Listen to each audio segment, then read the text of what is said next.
Hello students, welcome to Shiv Kumar e learning platform. आज की ये वीडियो है हमारी शॉर्ट आंसर टाइप क्वेश्चन। हम कवर कर रहे हैं राजन रिवीजन सीरीज। हम इसके दो sections objective type and very short answer type already cover कर चुके हैं। Moving on to the third section, हम शुरू करते हैं आज की वीडियो। उससे पहले अगर आप इस चैनल पे नए हैं तो चैनल को सब्सक्राइब कर दीजिएगा, साथ ही बेल आइकन प्रेस करके नोटिफिकेशंस ऑन कर दीजिएगा so you don't miss any of our notifications. Let us start. What are the merits and demerits of Dr. West? Dr. West method जो है उसके merits और demerits क्या हैं, advantages और disadvantages क्या हैं उसके। Advantages of Dr. West new method. 1. It enhances vocabulary of students. Vocabulary अच्छी होती है।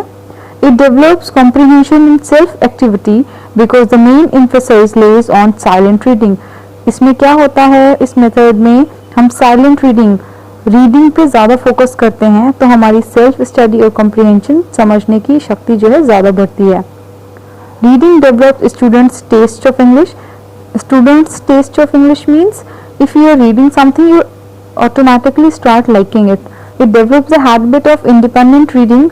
एक हैबिट फॉर्मेशन हो जाती है रीडिंग करते करते। It develops a good foundation for active work in writing and speaking. एक अच्छा बेस हमारे पास हो जाता है इस मेथड के थ्रू अच्छे लिखने के लिए, अच्छे बोलने के लिए। The use of mother tongue at times make it difficult task very easy. What is saying, इस मेथड में क्या करते हैं हम मदर टंग को साथ में लेकर चलते हैं तो मदर टंग का यूज जो होता है डिफिकल्ट टास्क को भी इजी बना देता है।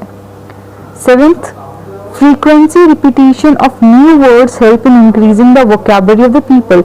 आप एक वर्ड को पढ़ लिया और उसका मीनिंग याद कर लिया तो ऐसे नहीं होता है। इसमें क्या, आप बार बार अगर फ्रीक्वेंटली यूज कर रहे हैं किसी वर्ड को तो आप क्या होगा, तो वो आपके माइंड में फिक्स हो जाएगा, उसका मतलब भी आप अच्छे से समझ पाएंगे। Disadvantages of doctor west new method. First, pronunciation of the students can not be improved because undue emphasis is given on reading. हम प्रोनाउंसिएशन नहीं इम्प्रूव कर पाते इस मेथड के थ्रू बच्चों का, जस्ट बिकॉज कि हम एम्फेसाइज करते हैं, हम जोर देते हैं रीडिंग पे। It can only B improve by speaking and hearing.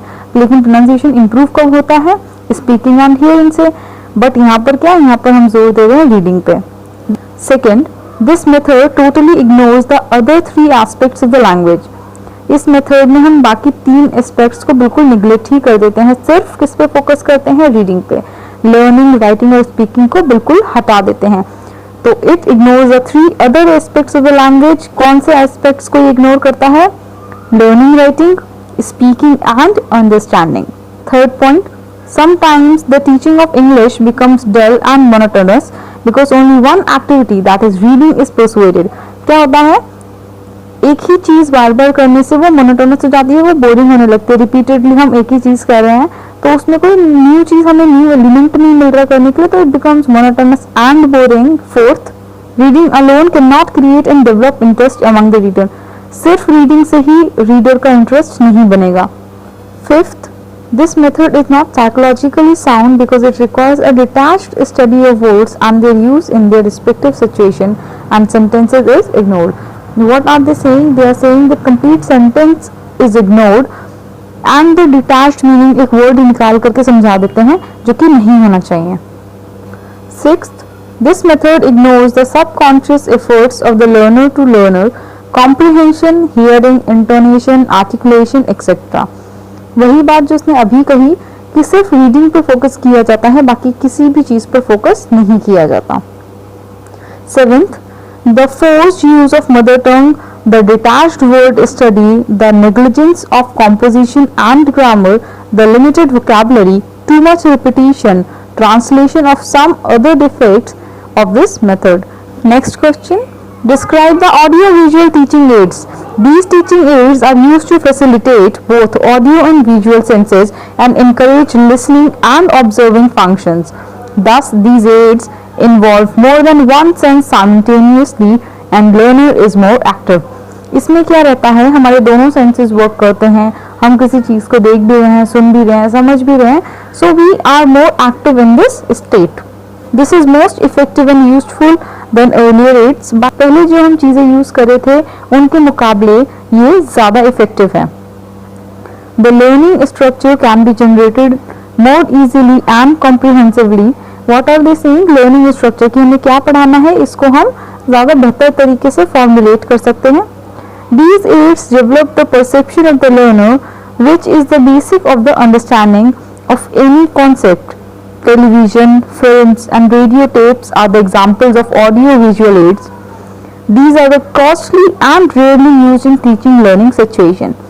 ये कॉस्टली होते हैं और ये बहुत कम ही यूज़ किए जाते हैं. अब ऑडियो विजुअल एड्स जो हैं आज के टाइम में भी बहुत कम ही ऐसे इंस्टीट्यूशंस होंगे जो कि आपको ई क्लासरूम्स प्रोवाइड कराते हैं. So it is a costly method. Describe the educational television. Educational television, यहाँ पे हम एजुकेशनल टेलीविजन को डिस्कस करेंगे एक छोटा सा नोट के साथ. Television is one of the major means of mass communication. It has rapidly elevated itself to the level of big business and become a very powerful medium. It has revolutionized the lives of people in the world. क्या किया है television ने? Television जो है वो बहुत अच्छा source है मास कम्युनिकेशन का, मतलब कम्युनिकेशन का, बात करने का. मास कम्युनिकेशन मीन्स एक ही समय पे हम बहुत सारे लोगों से बात कर पा रहे हैं. बहुत ही जल्दी इसने अपना लेवल इंक्रीज किया है, बिजनेस इंप्रूव किया है और ये बहुत ही पावरफुल मीडियम है. Technologically as a combined of sound and pictures it provides for the most effective temporal and spatial transmission of reality to its viewers. Due to its widespread network, it has become a major source of information and entertainment for a large number of our people. It is a source of information, it is a source of entertainment for large number of people. Entertainment का source वही है, information का source वही है. Educational television programs. The following educational television programs have been introduced in India. Secondary School Television Project (STV). Short form ला सकते हैं students की. STV की शॉर्ट फॉर्म क्या होती है? STV stands for Secondary School Television Project. Delhi Architectural Television Project, that is Krishi Darshan. DATV, Delhi Architecture Television. Satellite Instructional Television Experiment (SITE). Post SITE Project. Indian National Satellite (INSAT). Indian National Satellite. Higher Education Television Project. Higher Education Television Project of UGC. So these all 6 are the projects जो कि हमारे national television पर चल रहे हैं, जो कि हमारे इंट्रोड्यूस किए गए हैं इंडिया में. Indicate the principles of bilingual method. Bilingual method के क्या principles हैं भाई? The following are the principles. In bilingual method, to make use of mother tongue is to convey the meaning of words, sentence and idioms to the learner. As the meaning of the words, sentence, idioms can be best made clear in the mother tongue, they may remain unexplained without the help of the mother tongue. क्या होता है bilingual method में? Bilingual method में हम mother tongue का use करके जो idioms, sentences, phrase, words, जो भी डिफिकल्ट चीजें होती हैं वो बच्चे को हम समझा देते हैं. और अगर वो नहीं हम उसको मदर टंग में समझाएंगे तो it will be remaining unexplained, वो बिना समझे ही रह जाएंगे उनके लिए. Second, the use of mother tongue saves the teacher from creating situation for making the meanings of English sentences and words clear to the students. He is not required to build situation for this purpose. Teacher को क्या होता है, mother tongue जब वो use करता है तो उसको जरूरत नहीं पड़ती है सिचुएशन क्रिएट करने की या फिर किसी और तरीके से बात को एक्सप्लेन करने की. मदर टंग में बोल दिया, उन्होंने समझ लिया, वो सबसे इजीएस्ट वे हो जाता है.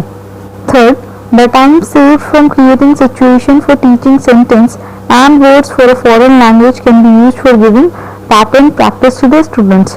अब जो टाइम हम सेव करते हैं पैटर्न्स ना देके मदर टंग यूज करके, वो किस चीज में यूज कर सकते हैं हम? प्रैक्टिस के लिए. In bilingual method the use of mother tongue is restricted to clarify the meaning of English sentence and words.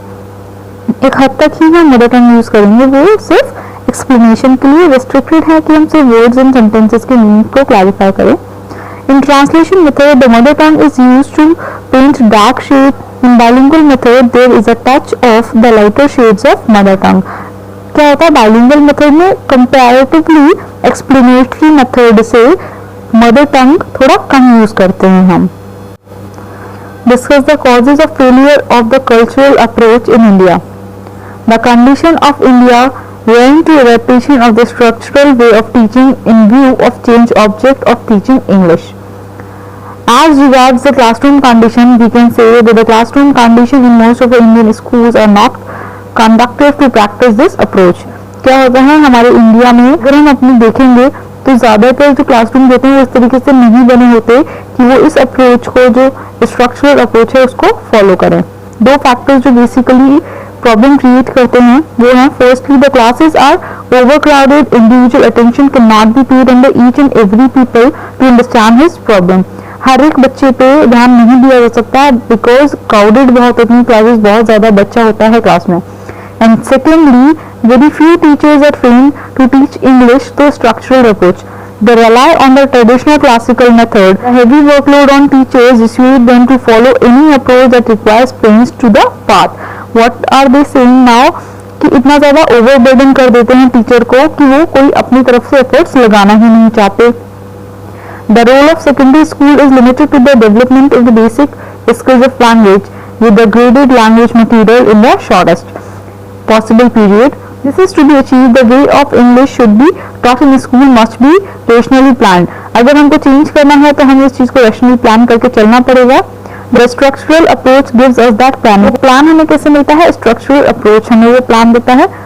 The need, if any, will be to adapt it different regions according to the structural similarities and dissimilarities that the regional language would present, or vice versa those of English. Structural approach को apply करते हुए जो problems हमें English के साथ आती हैं that will be followed if we go with the regional language as well. The difficult nature of this task of structural adjustment does not justify the call to throw away the baby with the tub. What are they saying? They are saying ये थोड़ा मुश्किल है. इसका मतलब ये नहीं होता है, एक फ्रेज यहाँ पे यूज किया है to throw the baby with tub, कि हम इसलिए नहीं है कि हम इसको पूरी प्रॉब्लम को जाने दें. Describe the characteristics of structural approach. Structural approach के characteristics क्या हैं? First, the 275 students from the core of essential English which a student at the secondary school stage must know. At least 275 structural of essential English must be known to a student. एक student को at least वो तो आना ही चाहिए 275 structurals. The structures are based on the word order. Every structure embodies an important point of grammar. Her structure ना कोई grammar की important point होता है. The teaching of grammar is taught informally by recollecting it with a reading lesson. A particular structure is made of unit of teaching. Oral practice of a structure is given to the students till they are able to use it in different situations. Oral drills form a significant step of this approach. Meaningful situations are created by the teacher with the help of easily available teaching aids. The principle of teaching one structure at a time is followed till it is completely grasped by the class. The learning material is properly selected and grabbed according to the age group, mental level and needs of the student. The structure are graded in such a way as a structure follows the previous one naturally. As I saw her sleeping.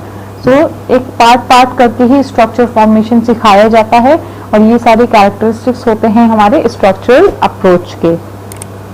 Now I rest my video here students. Thanks for watching this video. Good luck.